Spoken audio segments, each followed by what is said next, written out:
Okay, hai, Assalamualaikum dan selamat pagi dan juga salam sejahtera. So, sekarang anda tengah dengar podcast kami yang bertajuk Sembang Cukai, Duit Kita, Negara Kita. So, saya Syamil sebagai host anda hari ini.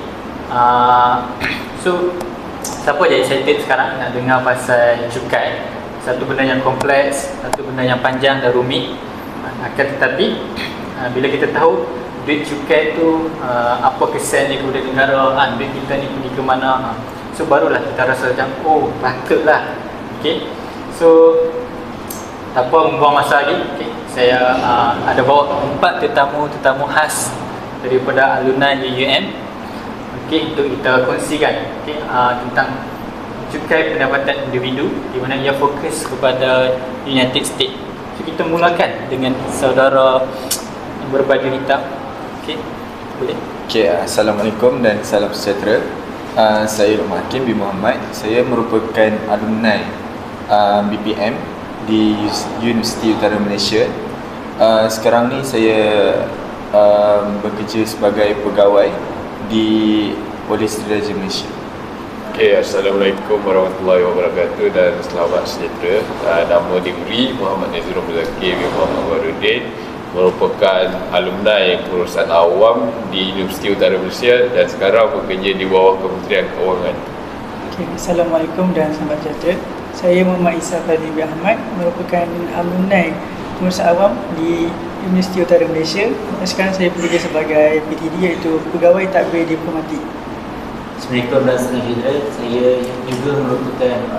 Saya Arif Iman Hassan, juga merupakan alumni di UUM. Dan saya sekarang ni bekerja sebagai seorang pensyarah di Pusat Pengajian Kerajaan di UUM.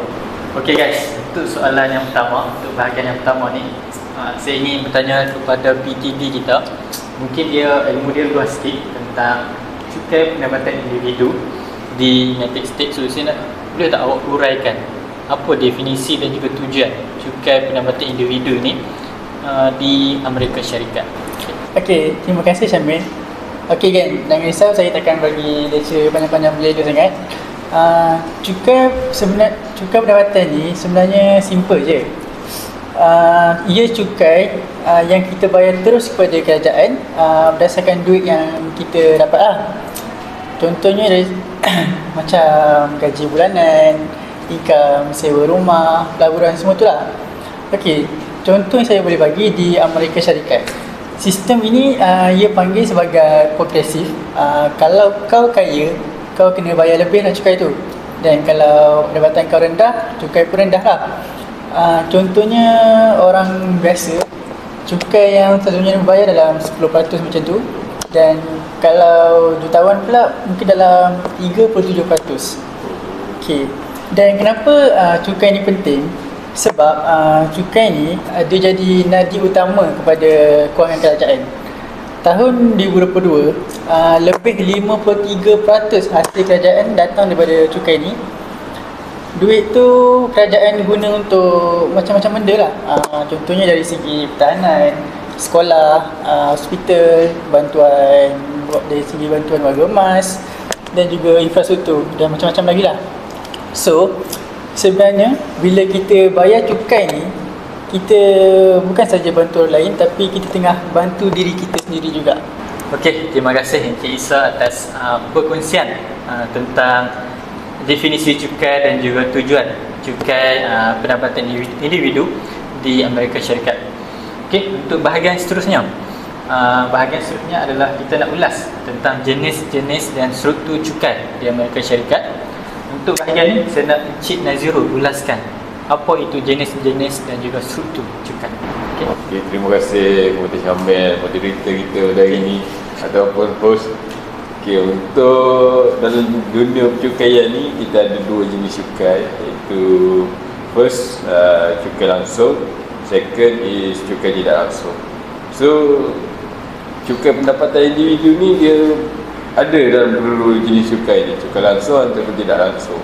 Dalam cukai langsung, individu ni dia akan memberi bayaran terus kepada kerajaan ataupun orang tengah. Dan cukai tidak langsung ni pula cukai yang macam contoh cukai jualan yang kita bayar melalui peniaga. Untuk struktur cukai pula, kita ada struktur cukai progresif macam yang beritahu sebentar tadi. Contoh kita ambil contoh Amerika Syarikat lah. Kadar cukai di Amerika Syarikat ni dibagi kepada 7 peringkat ataupun bracket, iaitu 10%, 12%, 22%, 24%, 32%, 35% dan 33%. Tapi sebenarnya untuk pengetahuan Syamil, ramai sebenarnya yang orang salah faham tentang bracket cukai ni. Sebab diorang fikir 30% tu adalah semua pendapatan dengan kadar tu. Tetapi sebenarnya perkara tu tidak berlaku. Hanya cukai pendapatan yang beli paras tertentu saja yang dikenakan pada kadar yang lebih tinggi. Cukai pendapatan ni sebenarnya dia dah ada sejak dari tahun 1913 lagi yang bertapak di Amerika Syarikat lah. Lepas daripada pindaan perlembagaan Amerika Syarikat melalui Dablah Amendment, sejarah kadar cukai tertinggi pernah cecah lebih 90% semasa Perang Dunia Kedua untuk tampung kos ketenteraan. Tapi bukan itu saja, cukai di peringkat persekutuan hampir semua negeri di Amerika Syarikat juga dikenakan cukai pendapatan negeri. Tapi ada juga yang tidak kenakan langsung seperti Texas, Florida dan Nevada. Jadi kadar cukai keseluruhan seseorang boleh berbeza-beza mengikut tempat tinggal di Amerika Syarikat itu sendirilah. Okey, faham. Oh, ada yang orang tak kena cukai, so untung tu orang yang tinggal di sana. So terima kasih atas perkongsian Cik Nazirul. And then kita akan teruskan bahagian yang ketiga.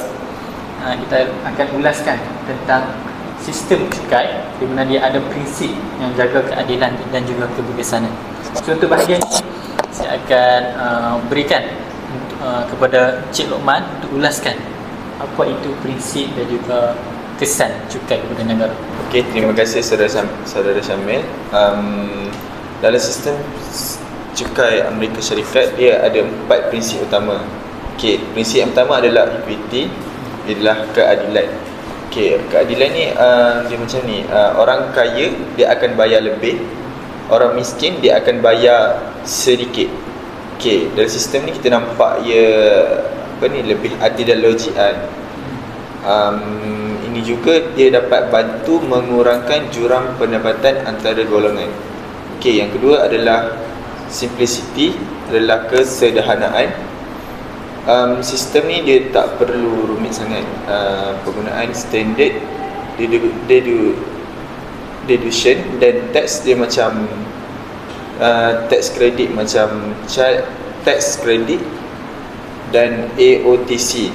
Dia dapat memudahkan pengiraan cukai dan mengurangkan tekanan kepada pembayar cukai. Okey, yang ketiga adalah efficiency, dia adalah kecekapan. Kecekapan cukai dia seharusnya tidak mengganggu aliran ekonomi. Cukai boleh digunakan secara strategik untuk menggalakkan tingkah laku ekonomi positif seperti simpanan pasaran, pendidikan dan pelaburan dalam kesihatan. Okey, yang keempat adalah administrative effectiveness. Maksudnya adalah keberkesanan pentadbiran. Okey, semuanya diuruskan oleh IRS dan dengan teknologi moden, audit automatik, sistem perfailan elektronik dan pengesanan digital. Dia akan dapat membantu meningkatkan pematuhan dan mengurangkan penipuan. Okey, seterusnya kita akan pergi kepada kesan. Yang pertama adalah kesan kepada hasil kerajaan. Cukai pendapatan individu dia dapat menyumbang lebih 50% hasil kerajaan Amerika Syarikat. Okey, dana ini digunakan untuk pertahanan, kesihatan, pendidikan dan infrastruktur. Okey, kesan seterusnya adalah kepada pertumbuhan ekonomi. Sistem cukai ini dapat bertindak sebagai penstabil ekonomi. Ketika krisis, cukai yang lebih rendah dapat membantu rakyat berbelanja dan memulihkan ekonomi. Okey, kesan ketiga adalah kesan kepada sosial. Hasil cukai digunakan untuk program kebajikan seperti EITC, tetapi sistem yang rumit boleh membebankan golongan yang sederhana. Okey, yang kesan yang terakhir adalah stakeholder. Golongan kaya dia akan bayar lebih tapi boleh guna potongan. Peniaga kecil dikenakan cukai individu, manakala kerajaan negeri bergantung kepada agihan pusat. Terima kasih Luqman atas perkongsiannya baik dari segi kesan, dari segi prinsip cukai di United States. Okey, untuk bahagian Encik Ali adalah bahagian yang terakhir. So Encik Ali pernah dengar tak tentang orang yang cuba elok daripada cukai ataupun orang yang cuba lari daripada cukai? So boleh tak Encik Ali kongsikan tentang isu berkenaan? Okey Syamil, baik, terima kasih untuk soalan tersebut. Jadi berkenaan dengan elak cukai ni, dia ada dua istilah tentang elak cukai. Yang pertama adalah tax avoidance. Tax avoidance ni adalah satu pengelakan cukai yang sah di sisi undang-undang.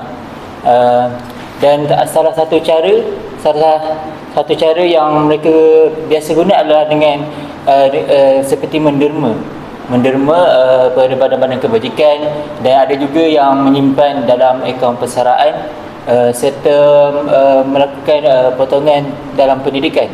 Dan ini banyak digunakan oleh syarikat-syarikat besar bagi mengurangkan beban cukai mereka. Dan yang kedua, kita ada tax evasion. Tax evasion ni pula memang sangat salah lah di sisi undang-undang. Dan mereka ni kebanyakannya menggunakan cara menyorok pendapatan mereka, membuat laporan kewangan yang palsu, dan mereka juga menyimpan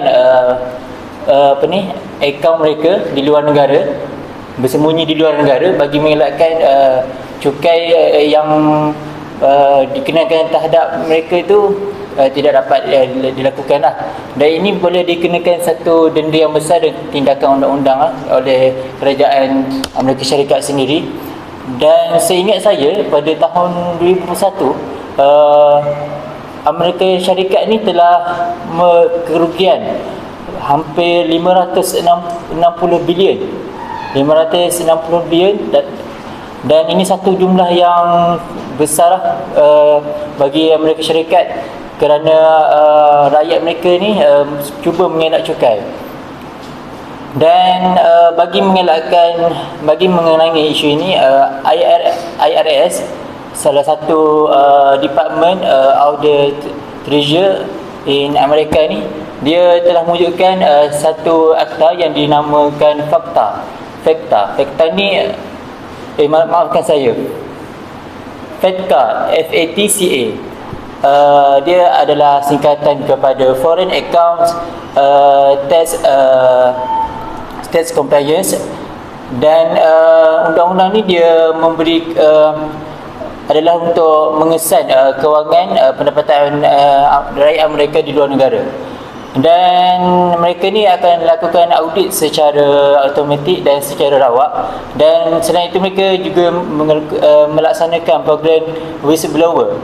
Whistleblower ni adalah satu program di mana pemberi maklumat ni yang memberi maklumat berkenaan syarikat yang menggunakan pengelakan cukai secara haram ni akan dia berikan ganjaran sekiranya mereka dapat membuktikan ada syarikat ataupun ada individu yang cuba mengelak cukai.